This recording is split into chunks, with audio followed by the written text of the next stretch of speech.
Hi, you guys. Welcome to my YouTube channel and welcome to the first episode of Holy Aesthetics. So, as I stated before, my name is Brittany, and I know y'all probably thinking, like, who is this girl and where did she come from?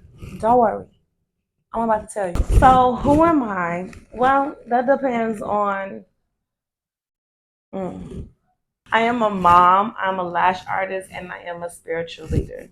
I made this YouTube channel for people to get to know me, my trial and error on my last journey, and my life as a disciple as I conquer and persevere through all the challenges that come my way. So this first episode is kind of like gonna be like a who I am, background a little bit on holy aesthetics type of thing. I want people to actually get to know me through this particular channel because after this, how you see it is what it is type of thing. And I just hope that there's no judgment because I'm not judging you. Yeah, how I wear all these hats and how my life is on a day-to-day basis and how I conquer all of the challenges that people always ask. So let's jump right into it. Why Holy Aesthetics? And as I said in the intro, Holy Aesthetics isn't just the name of my business. It is a lifestyle. So I'm not gonna say if you knew me before because nobody really actually knew me. So before I was living in the world, I wasn't a follower of Christ. Let's just put it like that. Um, I was a lot of things, but um, I definitely wasn't who I am today. And people always ask me, like, why holy aesthetics? Well, my lifestyle. In the beginning of my last journey, the name of my business was Link Up Experience. And that was what my life was about. I was always trying to be out and about, or it's about linking up and being at the club or trying to get outside and hang out with my friends all the time. Life has changed. So I learned that I had to start putting God in the center of everything and putting Him first and letting Him grow me. And that is exactly where Holy Aesthetics was born.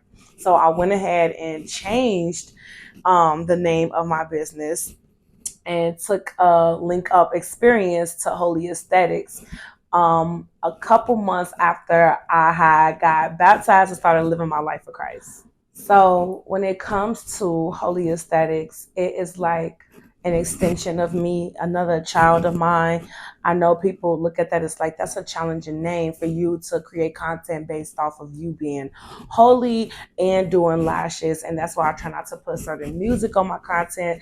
I can't really do a lot of reels that or do content with sounds that are like a lot of like worldly music that has like cursing and things like that because not that's not giving holy aesthetics if you get my drift. So yeah, I had to basically tear down the brand and start from scratch and just make sure that God was in the center, that everything that is um, growing from my business as far as me being a lash tech, it would glorify God in a sense and also uplift women who decided to book with me. All right, you guys. So this next topic that I'm going to be talking to you guys about in this series is about the three different hats that I wear when it comes to me being a mom, a lash tech, and a spiritual leaders. The challenges that I overcome by giving you the 6 tactics that I use to persevere through them every single day. Did I say that right? Don't judge me. Don't judge me. Let's get right into it. So, the first one is planning things out.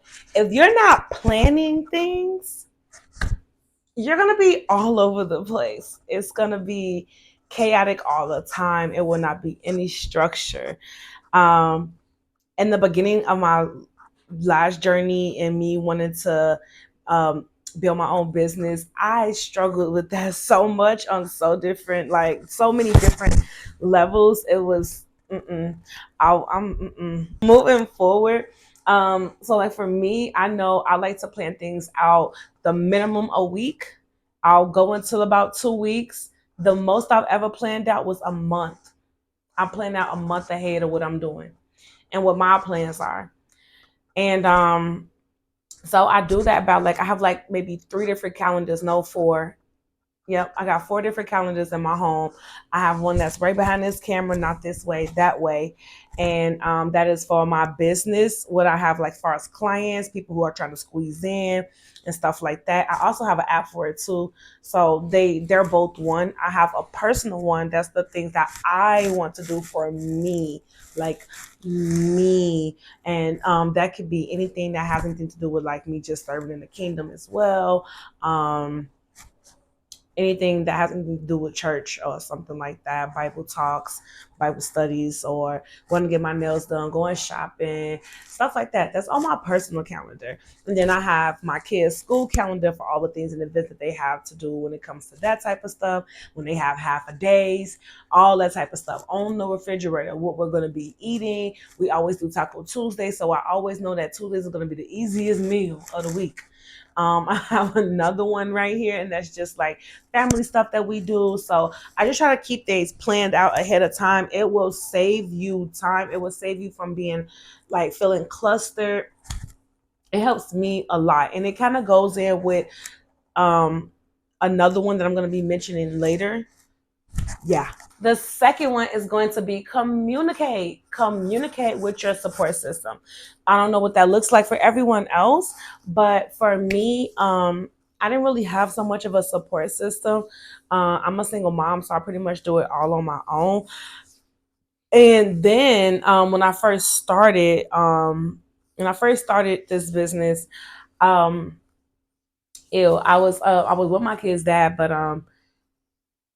it was helpful when it came to him just like helping out with the kids, making sure they ate, and when they got home from school and I was in school or something like that, he would go get them and stuff like that. So that was really supportive. But I'm not with him, and I feel like I always been a single mom even when I was with him. So amen, glory be to God.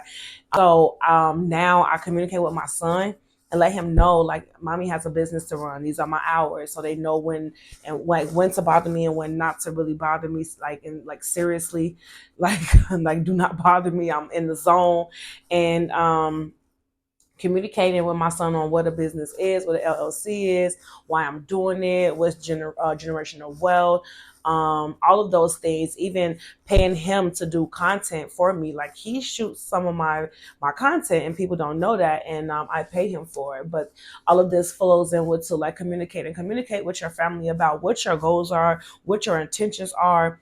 Communicate with people that are like you have an accountant, communicate with that person on like your spending habits, if you have a spending habit, or what you should do, what's smart, what's wise. Communicate with your support system, and that's more than what you know. I always used to say it was no one, it's no one, it's no one, but in reality it was always someone. I just didn't look for it to be like, I didn't think of like that, like my babysitter.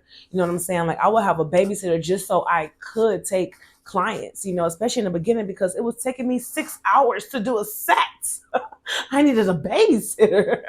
So, anyways, communicating. It is going to be vital. And I don't know if y'all heard of this before, but communication is key. That was a little corny, but it is what it is. All right, the third one is timing. Oh, so like I said before with the first point with planning and timing goes hand in hand. You can plan, but you gotta time and make sure that they even out. Timing, listen, we all have 24 hours, and some people do more things within their time frame than other people do. So I'll give you an example. People who wake up early in the morning, they are more productive than anybody. Antibody. And I know that from firsthand. So if you're waking up at 5 o'clock in the morning, first of all, your mind is in the right state. If hey, you get up at 9 o'clock, I'm not saying you're not gonna get nothing done. It's still possible. But if you are a mom, if you are a parent, you have less time than anybody because you still have to be a parent, especially when your kids walk through that door from school. So time management is definitely going to be key. I also have a 9 to 5 job as well. I'm a server, and I still have to work because my business isn't all the way taking care of my needs of my everyday lifestyle. So I do still have a 9 to 5 job as well. So I plan my business hours around that as well.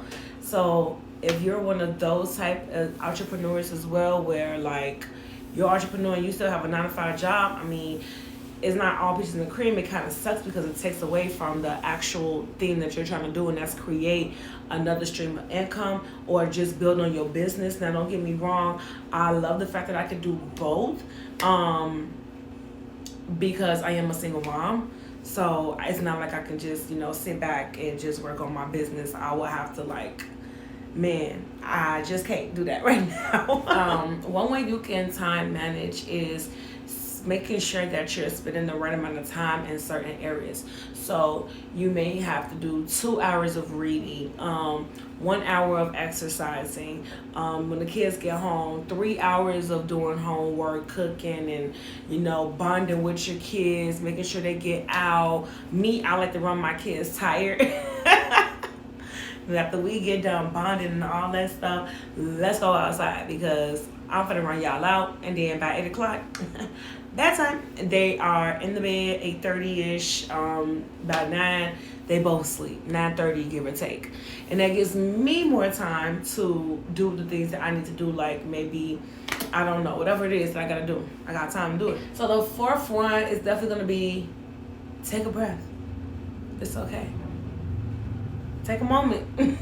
Take a moment. You gotta go in the bathroom, whatever you gotta do. Take a moment. Breathe. It is gonna be okay.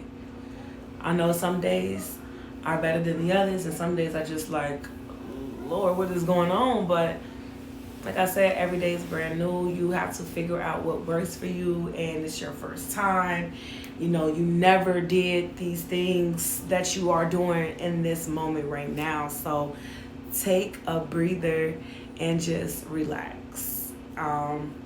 If the dishes need to get done, this is my example. I think I broke my nail. If the dishes need to get done, for an example, and you like, man, you just one of those neat people, you don't leave dishes in the sink type of thing, and you just like so tired and overwhelmed, but you gotta do this and you gotta do that. Listen, take a breather, get off your feet.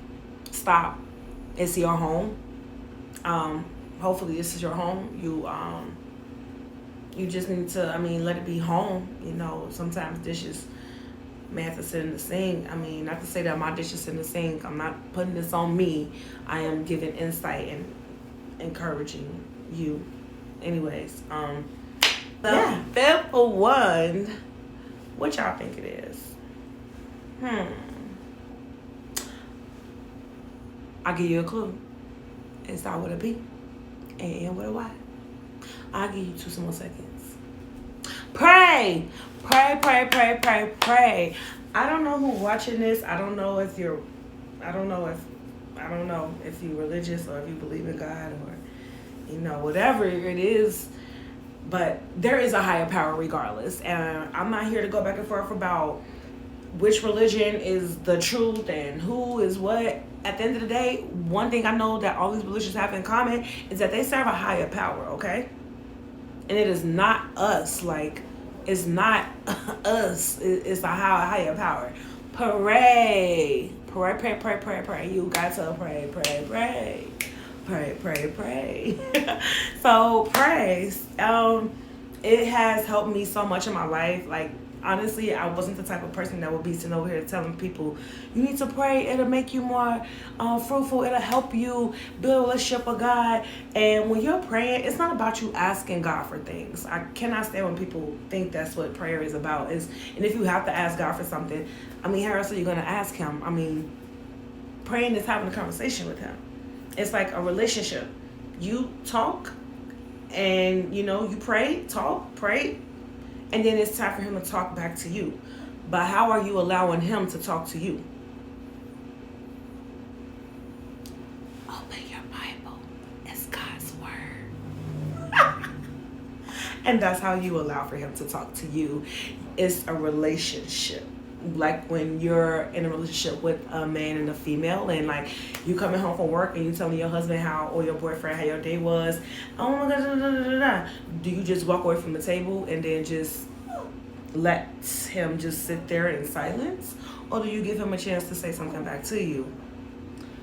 Relationships is 50-50. It's called building a relationship. Pray to our Maker.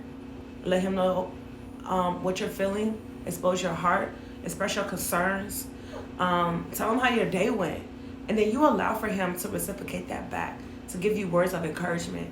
And I don't know if that hits anybody's heart, but if you want more details on even how to like, what to even start, like for instance, if you're a non-believer, I mean, start in the book of John. And I'm just going to end it there because I'm not here to be preaching. But I am here to give y'all insight on how it works for me and my lifestyle and how I get through these situations, how I tackle my challenges, how I overcome and persevere through my challenges with my lifestyle. And that is what this episode is about.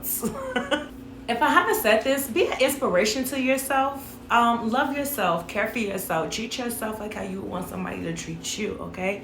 Be an inspiration to yourself. We're about to wrap things up. If there was something that I did not go over, just please let me know in the comments and I'll just put it in the next episode. I just figured out how this YouTube stuff work. So we are about to wrap it up with the questions I get the most as a lash tech. Oh my goodness. It was some questions I didn't want to put on here. So I just knocked those down. So anyways, we're gonna jump right into it. So I just wrote them all down. I went through my DMs and got all of the questions that I get a lot. And I'm just gonna do the top 5 and I'm gonna just let it be at that, okay? And we're gonna wrap things up and I'm gonna get y'all back to what y'all was doing. So the top 5 questions that I, as a lash tech, get. The number one question that I get the most is it time for my fill-in? Is it time for my fill-in? I don't know why. But I get that a lot, and I get some girls don't have any knowledge about lashes, and even though they've been coming to me for a while now, they still ask, is it time for me to fill? And I'm totally fine with that, okay? It does not irritate me. You can ask me as many times as you want, but that is just one of my top number ones that people ask me a lot, and I just be like, you don't know by now? But at the same time, it's like, you know, sure, I'll have them send me a picture, and they'll have to send me a picture with their eyes looking up like this with a flash, a nice bright light like this one, giving my skin this glow. Anyways, they'll have to take a picture with a bright light so I can actually see under. When it's less than 50%, you need to come to me, baby, because when it's less than 50%, that means it's time for a full set. So the answer would be no. But if it's more than, then yes, sure, why not? And this, I have a mini fill price as well. Come see me. All right, so the second question that I get asked a lot from my top 5 is, are you booked out? And honestly, when I get this question, I be feeling it. I be like, so let me see what I can do. I be feeling like a boss. I get that question a lot as well, and it makes me feel like what I just said. So yeah, sometimes I get booked out, and I love those moments, and yes, I take them for granted. Number 3 is, how long do you think it's gonna take? So some girls be on the go, some girls be having things to do, and they look questions, that one there, how long do you think it's gonna take? Now listen, I don't get irritated by y'all questions, so I should say that, but sometimes depending on what's going on in my mental and, you know, things that I know I have to do as well, like you reminded me at a time as well, it be kind of stressing me out. I'll be like, okay, I don't like to rush. That's just me. If I have to rush during your last set, something ain't gonna be right, and I just don't want that. I don't want your lashes falling out when you walking out the door.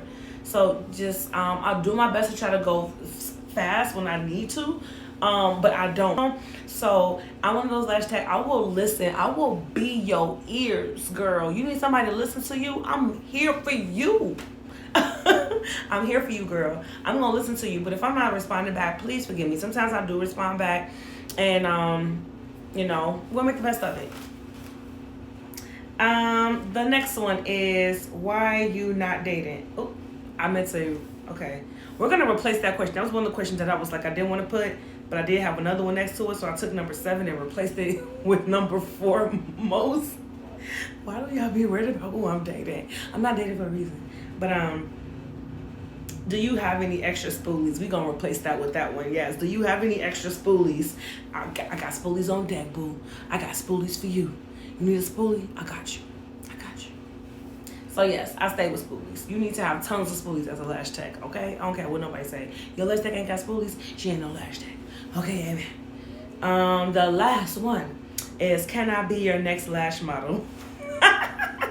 So I'm always having lash models, and my clients, they be knowing, because some of them, that's how I got them. You know, can you be my model? And I'll charge a certain price, and they be like, what? Can't refuse it. So they take it, and then they keep coming back. So when they see that I have and get and recruit other lash models, they be all, why did you ask me? I come to you, and I just be like, I'm just asking people, like, chill out. But yeah, people always ask me, can they be my lash models? And I'm always having lash models, so it'd be like that. And woohoo! We made it to the end of the episode. For those who are still watching, man, big ups to you. Please give me some thumbs up. I can use some of those, guys. And anything that I forgot to mention or that you wanted to know more of, just drop it in the comments and I will put them in the next episode. The more you interact with me, the more insight I give you guys about me. So I hope that those things were super helpful and that you guys feel like you know me a little bit more, and I hope you guys do. Remember those key notes that I gave you guys as far as, you know, what it takes to be successful, which is networking, the mindset, guidance. Don't forget to stay prayed up, be an inspiration to yourself, and love others how you want to be loved as well. All right, y'all. See y'all later. Bye.